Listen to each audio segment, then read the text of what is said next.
first floor. Basketball is my favorite sport. In the studios of Around the Rim, I'm your host, the Nesta Dudley, and this week is week 3. And you know, week 3, old friend Steve Wright of the Bullets, head coach, and I'm here in my Bullet Blue. And if we can go to the camera to another shot, you'll see that Steve Wright is not here. Steve Wright is notorious for coming late. I am told that he will be here. So, Waldo, what do you think I should do? Do you think I should go to the Rollins? Well, I could just sit here and talk to you, but we can't go to the Rollins? What do you want me to? You're making me seasick. Go to the Rollins? To go or not to go? We ain't going right now. We're going to go soon. We're going to have to break this format here. Waldo, you're leaving me by myself. Well, the Bullets, as myself and Brad with Benton, who's always representing, had said at the first show of this season, was that we thought that the Bullets wasn't going to make the match. And Steve Wright is here. Steve, I'm dying, brother. Come on out here. Wait till your people's down in the Kakalaki sees this. That's Pleasant Street, all blocked off, and the ambulance, police. How are you? Gotta bite you. All right. I was dying a slow death, brother. I was getting ready to kill it. Once again, week 3, Steve Wright. You host the Nesta Dudley, and Steve, I'm wearing my Bullet Blue. It's beautiful. It's the first thing I noticed when I walked in the door. So, Steve, tell me about your season. This Bullet team has been a pleasant surprise. You're playing 500 ball. Yeah. Your record's 2-2.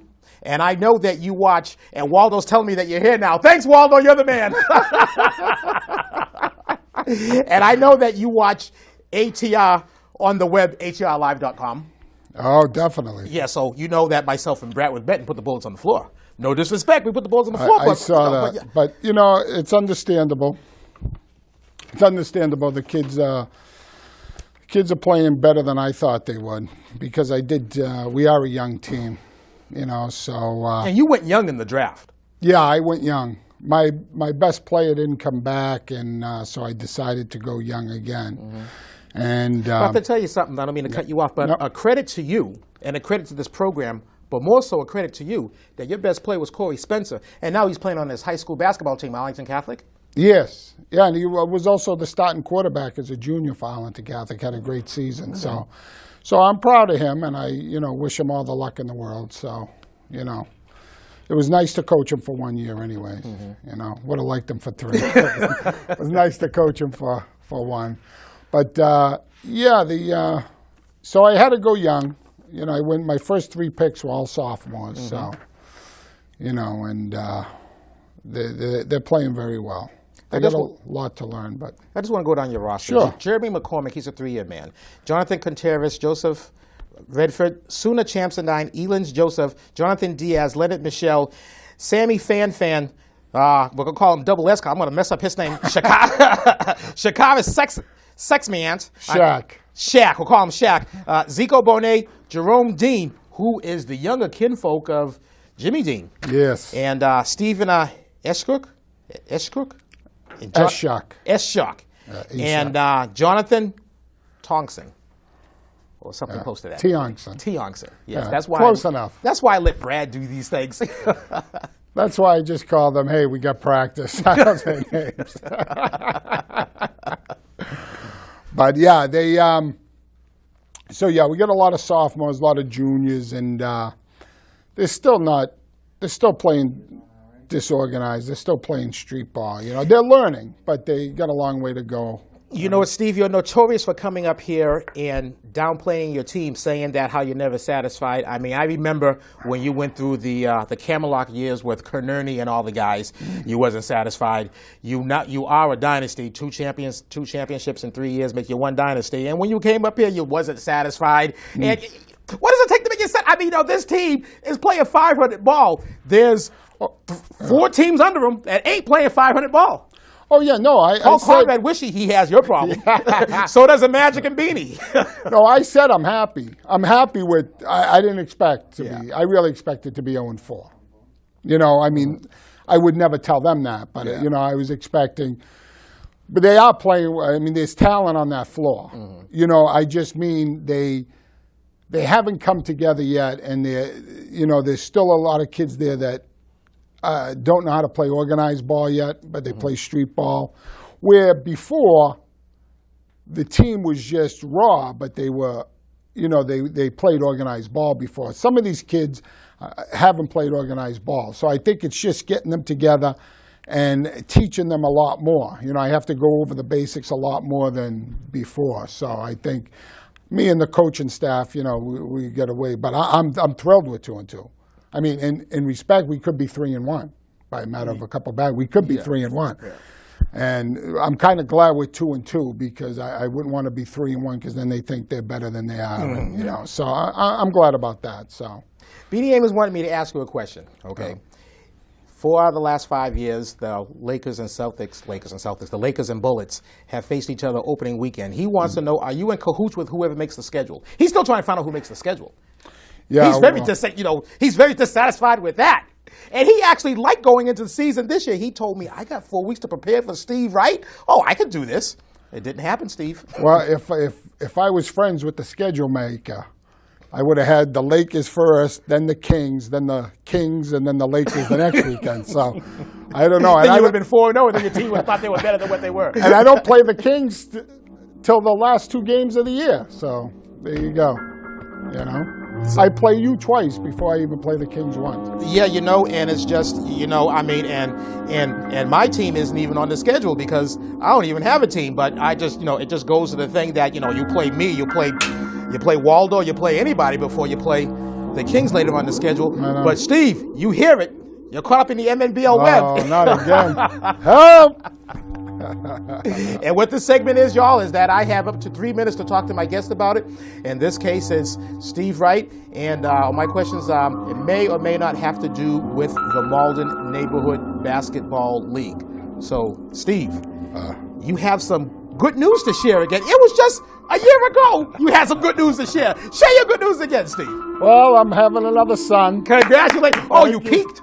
Oh, yeah, we're having another son. Oh, you peaked. Congratulations. I only produce boys.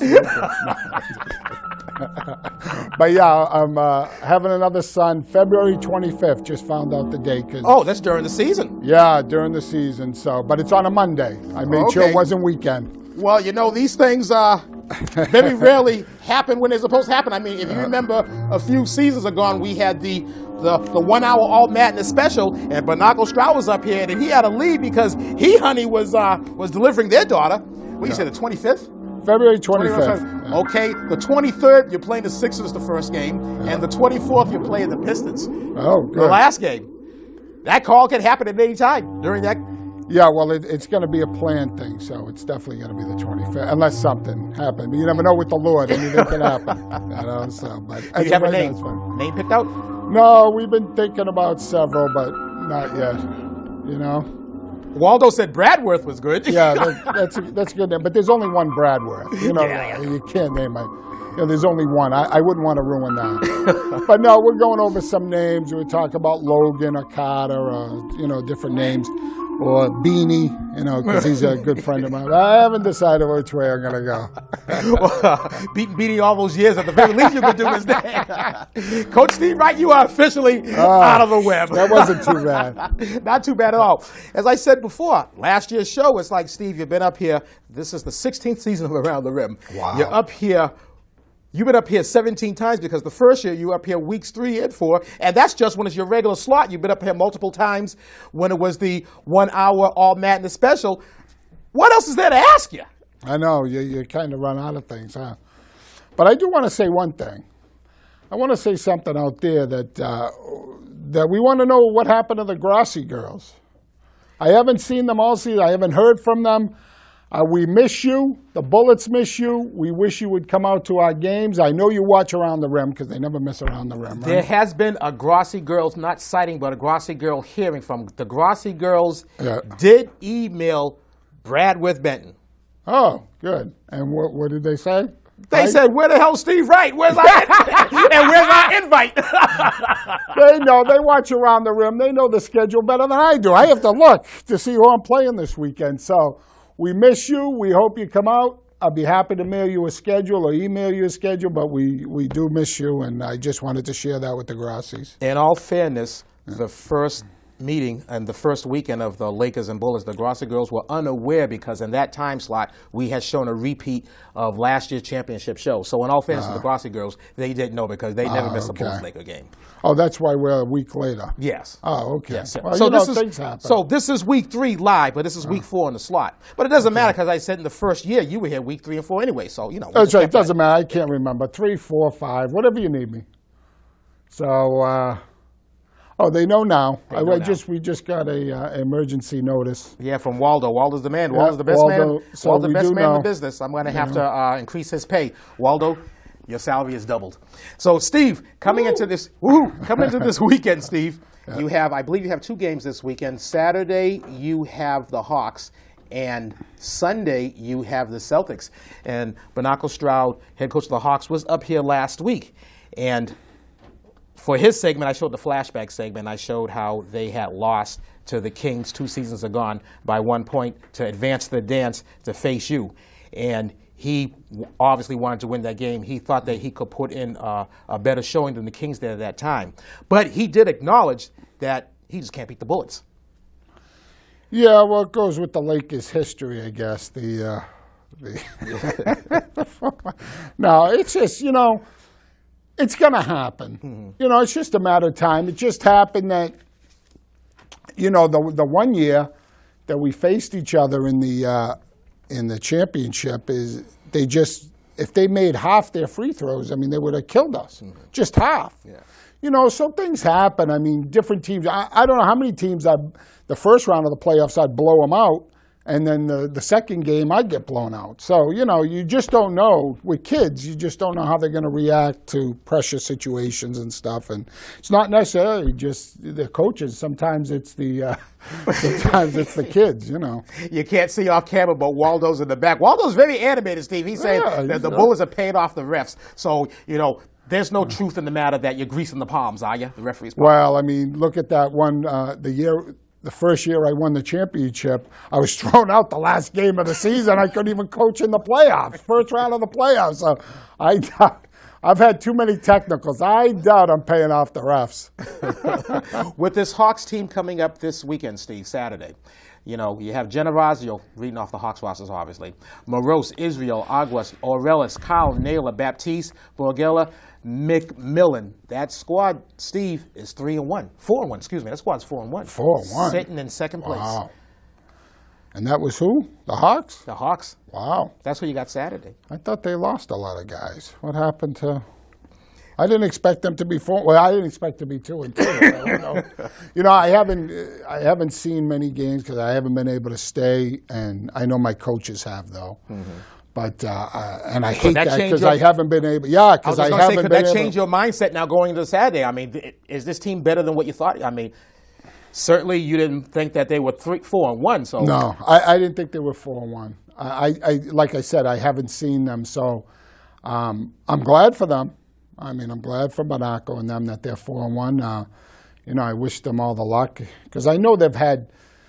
Because when we've been battling for the championship in the playoffs along with the Kings and along with everybody else, I know that they've been there. So I know they lost as many good players as we have, 2 years ago. So it's good that they rebuilded fast. Real quick. That's fantastic for one. So I give them all the credit. So it looks like it could be a battle. It could be a blowout by them, or maybe we can play it a little close. On the other hand, Sunday you're facing the defending Neighborhood League champion Celtics, and they're 1-4. Yeah, see, you just don't know year to year. But but that doesn't mean anything, 1-4. We're 2-2, so how many baskets were they away from being 2-2 or 3-1? You just don't know in this game. And but I'll be looking forward to play both of them. If we could get one win out of the 2, I'd be very happy. It'd be 3-3. If we could stay at that 500 mark, that would be great. But so we'll see what happens. But they have excellent coaches, and they know how to draft. So they're really tough to play. And even though you face each other all the time and you think their style, they being good coaches, they change up their stuff. So you always got to be ready year to year, So hopefully we can, like I said, if we can get one out of the two, I'd be thrilled. How is your young team progressing? Are you having full practices? Because I know you're having all 13 players on your rosters and all of them showing up. Yeah, they're all showing up, and they are showing up at practice. I mean, I've been having 13 or 12, unless someone's got to work, but they call. I mean, as far as the kids concerned, I don't know when's the last time I've had full practices, every practice. So I think that makes a difference. I think that's a reason why we're 2-2, because they are all showing up. They all seem to get along with each other. If I could just keep their emotions down, because they get a little heated on the floor, and there's like 2 or 3 of them that get heated on the floor, and they got to learn to control it to the referees or to other players. They got to learn to control it and just win the game and do their job. And that's been the hardest part of coaching, is keeping their temper down, keeping their emotions down this year. But besides that, they play hard right to the end. Yeah. I mean, I don't remember a team when you're getting blown out by 15 or 20 and they're still playing right to the whistle. So, I mean, as far as that, I can't. When they leave it all on the court, as a coach, that's all you can ask for.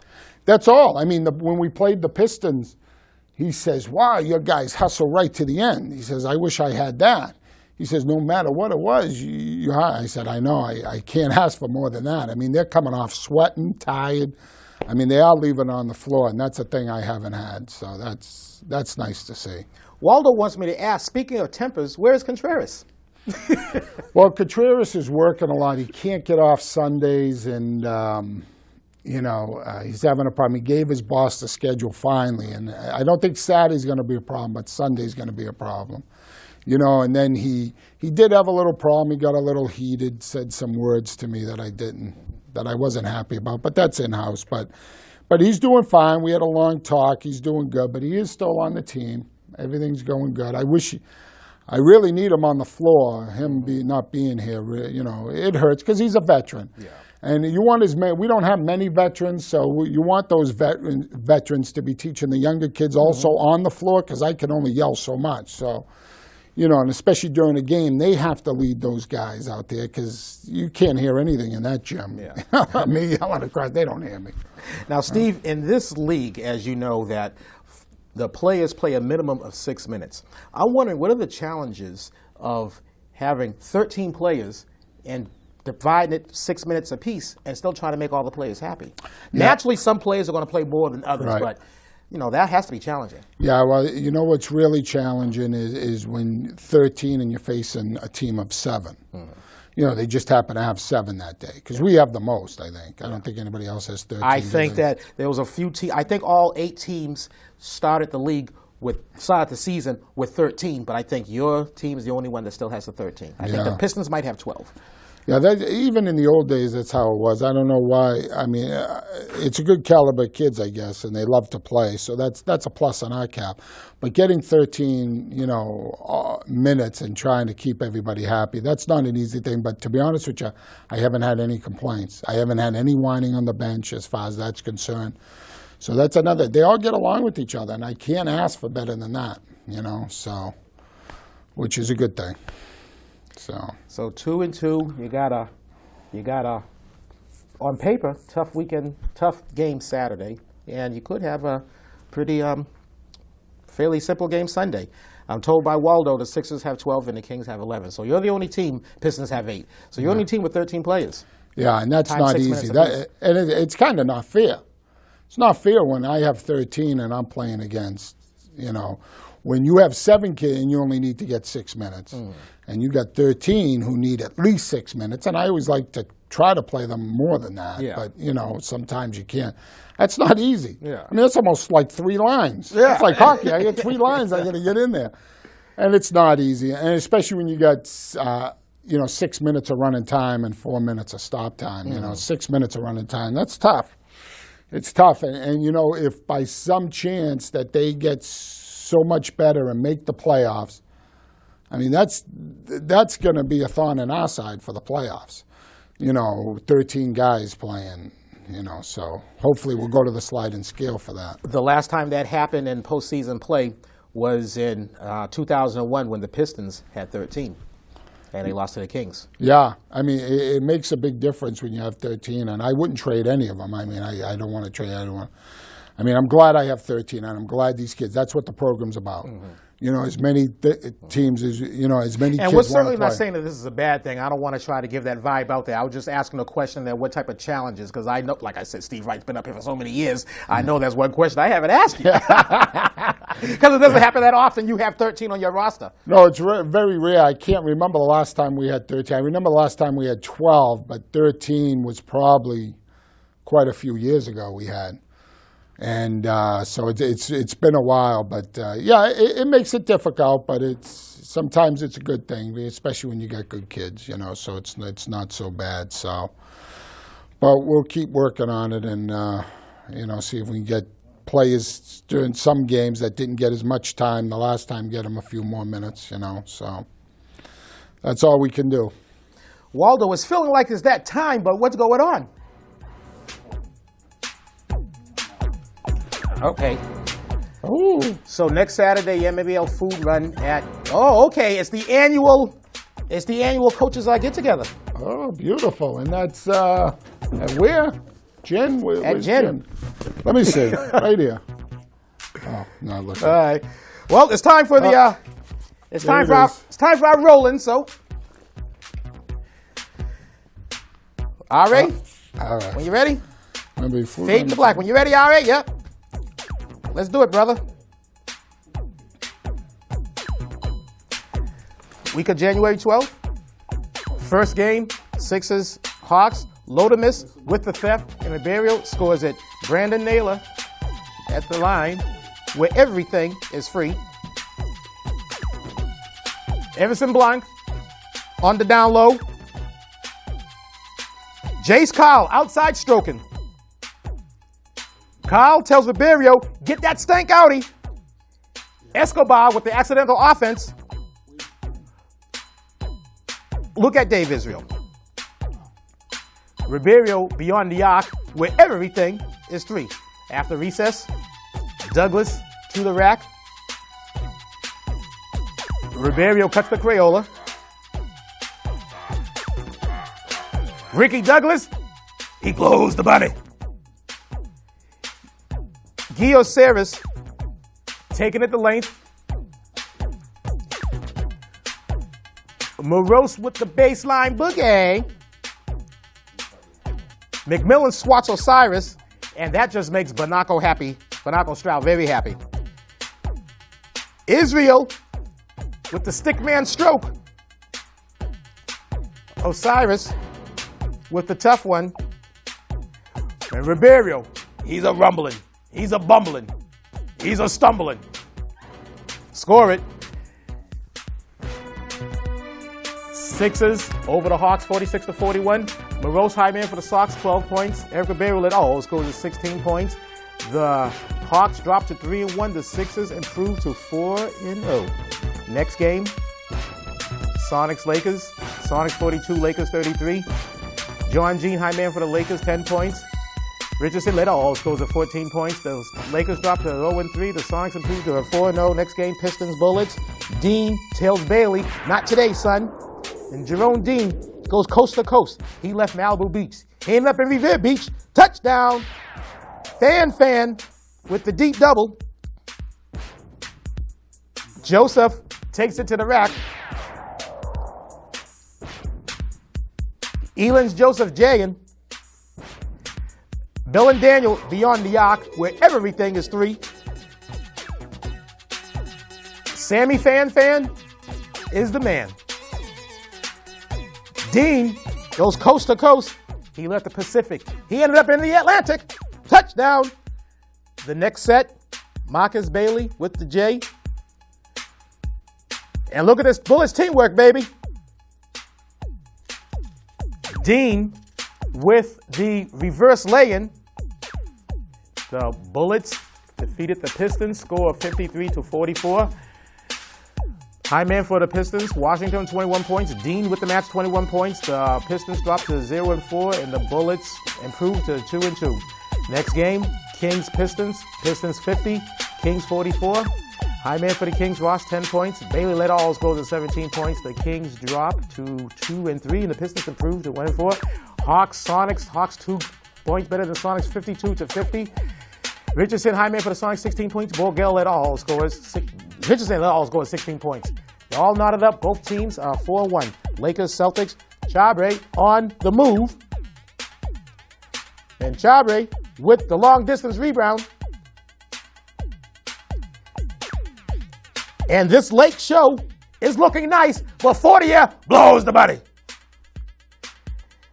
Another attempt at the Lake show, and this time Zoo makes it right. Fortier tell Chabe, get that buku crap outie. Fortier in the Crayola doing work. The final frame, Johnny Jean riding the bass. Bito for 2. O'Leary with the nice bounce pass to Basari. Johnny Jean doing it right. And John Jean taking advantage of the moving pick set by his brother. Celtics over the Lakers 62-45. John Jean led the Celtics with 16 points. And Chabre led all scores with 22 points. The Lakers dropped to 0-4. The Celtics improved to 1-3. That's what happened this past weekend play. Now, if you're ready, RA, let's go on to our weekly Around the Rim Awards.